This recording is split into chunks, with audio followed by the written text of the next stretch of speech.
Let me throw some at you. I think, and you're not supposed to talk about these things. You're not supposed to notice these things, but there are statistics kept. And there are people who come to Canada from faraway places who do actually better than old stock Canadians. Oh, sure. Oh, people absolutely. From India. Yeah.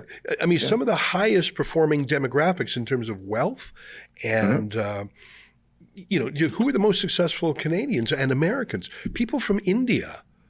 People from Nigeria might surprise you, often do better than domestic Canadians. So to give someone who just arrives here from China, a lot of Asian Canadians do outstandingly well economically. I mean, look around. You got the mayor of Toronto as a Chinese woman. There's really no political or business heights in Canada where you don't have minorities. I can't think of any sphere of influence where visible minorities aren't successful. So to say, as Section 15.2 says, to have a historical disadvantage here. What disadvantage? No, the fact of the matter is that in Canada today, institutionally, the actual cases of actual discrimination are vanishingly small. I mean, there isn't really any acute discrimination now, and you cannot point to any legal rights that one group has that other groups do not. Ironically, the one exception is that people who belong to certain kinds of Aboriginal groups have more legal rights than other people, but there's certainly nothing that a white man is legally entitled to do that other people are not entitled to do. That kind of discrimination was gone a long, long time ago. And now so we're left with chasing ghosts. And that's what equity has become. It's become the attempt to make into villains the descendants of those groups that originally might have had a leg up. I don't know if you saw this. It didn't make the headlines, but a couple months ago, Arif Virani, the federal justice minister in the Trudeau Liberals, introduced a position paper on Black justice. Yes. And one of the things in there was a call for reparations, which I find very odd in that Canada, the country of Canada, never had slavery at all. Canada was born in 1867. And even when Canada was a colony, we rooted out, we banned slavery very early. As you know, the British Empire banned slave trade and then emancipated the slaves by basically buying their freedom with a $250 billion loan that they only paid off a decade ago. Almost 2% of the British GDP for more than a century went to fighting against slavery. The West Africa Squadron intercepted more than 1,000 slave ships, freed the slaves, seized the boats. It was remarkable. Canada really is as close to blame-free in that whole business as possible. There was slavery in Canada, by the way, Professor, amongst the Indigenous tribes. Oh, yes. Numerically speaking, most slaves in Canada historically, it wasn't numerically huge, but it was Indian bands in economic and warfare against others. Sure. But so I totally agree with you.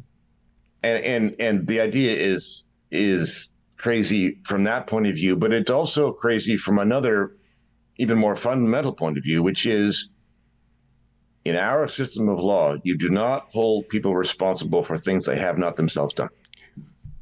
Right? So if your uncle went and robbed somebody, they would not charge you with a criminal offense. Right. It just wouldn't be done. You're not responsible for your uncle.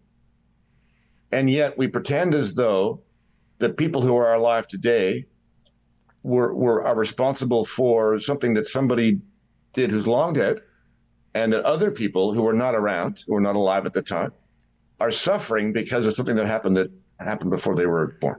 And those two ideas are not on. That is contrary to the whole premise of the way we deal with liability in our system of law, or at least it used to be. And so these calls for reparations are political nonsense, and yet they have legs. Well, I was astonished to see him in a Canadian government document. It's punishing people for things they did not do and rewarding people for damages they did not suffer. I want to ask you a practical question. I saw that Kamala Harris about a week ago announced a policy for black men. Yes. That's obviously because a lot of black men are not voting for her. I think she will get the majority of black men, but even if only a few percent, 7% of Americans are black men, about 14% of Americans are black. So about half of those are men. And even if she loses, out of the 7%, if she loses, like typically 6 out of those 7 would vote Democrat, overwhelming Democrat. So if 1 or 2% move over, especially in cities like Philadelphia or Detroit that are very black cities, in swing states, that could make a difference. So Kamala Harris is targeting black men with a $20,000 forgivable loan, 1 million of these. So she's offering $20 billion. I think that's just code word for reparations. But my brain started thinking, all right, what's a man? That's probably easy to answer. But what's black? Kamala Harris is half black. Barack Obama was half black. How black do you have to be? And I know that sounds like a crazy question, but actually South African apartheid, German Nazi policy, American slave policy needed a scientific answer, because what if someone said, you can't kill me, you can't enslave me, I'm white. No, you're black. Well, they invented a whole vocabulary, terrible words we don't use anymore. They're archaic. Octoroon, quadroon. It even feels dirty to say those words because those are the words of racial oppression. Mixling, that's what the Nazis said, Mischling, if you are mixling first degree or second degree. You needed a science to determine who was too black, too white, too Jewish. So here's my question to you, Professor. And I was thinking about this with Kamala Harris, but I don't need to go to America. Let's talk about TMU, Toronto Metropolitan University, formerly called Ryerson. If someone says I'm black, who's TMU to say, no, you're not? If someone says I'm a woman, well, we know where that is these days. Yeah. So how do you enforce it? How do the courts do it? If someone says I'm black, prove I'm not. Do they take a 23andMe DNA test? Like, it gets absurd. But these things are not done with any kind of scientific precision, and even the definitions are not really provided. I mean, I'm sure you do. People who have some Aboriginal background in them, and some in their lineage, and depending upon their situation, they either get their cards or they don't, and there's no real science in it. It all depends upon the political or social approach that is being applied by the institution. And the institution in question, like TMU, will have a great deal of discretion about how it wants to assess these claims. But you mentioned the United States, and we should just say this.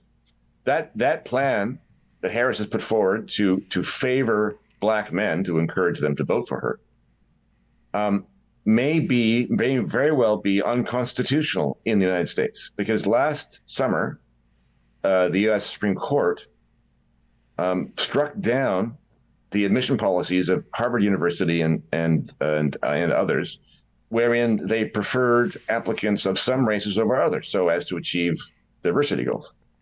The U.S. Supreme Court said, no, that's contrary to our constitutional guarantee of equal protection. So officially in the U.S., they still do have a constitutional guarantee of equal treatment under the law. And so all these kinds of things are happening in the U.S. as well, but they may be able to sort themselves out in time, maybe. In Canada, we do not have that. Our Supreme Court has explicitly said the other thing, which is your constitutional right to equality is a right to substantive equality, which means equity.